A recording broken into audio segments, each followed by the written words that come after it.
पुढे। परिषद व पंचायत समिती 2026 निवडणूक यामध्ये भोत्रा गावचे सुपुत्र सुजित गोपणे यांनी त्यांचे कर्तव्य बजावलं आहे। लग्नाचं विवाह सोहळा करून बारलोणी या ठिकाणी त्यांचा विवाह झालेला आहे आणि ते मतदानाचा हक्क या ठिकाणी बजावण्यासाठी आलेले आहेत।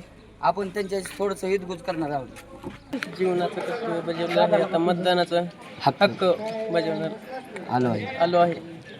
भोत्रा येथे जिल्हा परिषद व पंचायत समिती मतदान शांततेत, नवरदेवाने बजावला मतदानाचा हक्क।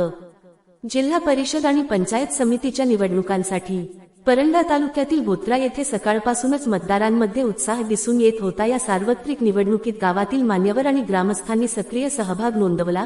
सर्व पदाधिकारी यांनी आपला मतदानाचा हक्क बजावत नागरिकांना लोकशाहीच्या उत्सवात सहभागी होण्याचे आवाहन केले आहे।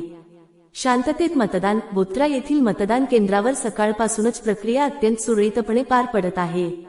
प्रशासनाने पोलीस कडक बंदोबस्त ठेवला होता। मतदारांना Aadhaar card, licence, passport, PAN card, राष्ट्रीयकृत बँकेच पासबुक आधारे मतदान घेण्यात आले।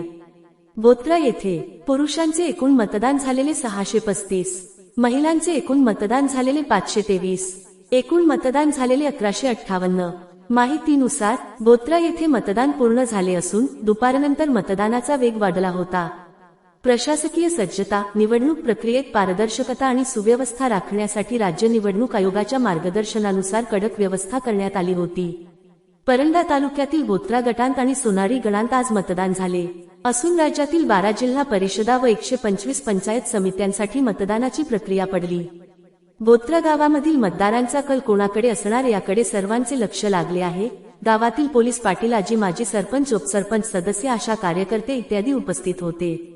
तसेच श्री महादेव मुरलीधर गोफणे यांचे सुपुत्र सुजित महादेव गोफणे यांचा शनिवार दिनांक 7 जानेवारी 2026 रोजी बारलोणीता माढा या ठिकाणी विवाह झाला। विवाह संपन्न झाल्यानंतर नवरदेव सुजित गोफणे यांनी मतदानाचा हक्क बजावण्यासाठी भोत्रा येथील जिल्हा परिषद उच्च प्राथमिक शाळा भोत्रा 198 मतदान केंद्रावर मतदानाचा हक्क बजावण्यासाठी आले होते।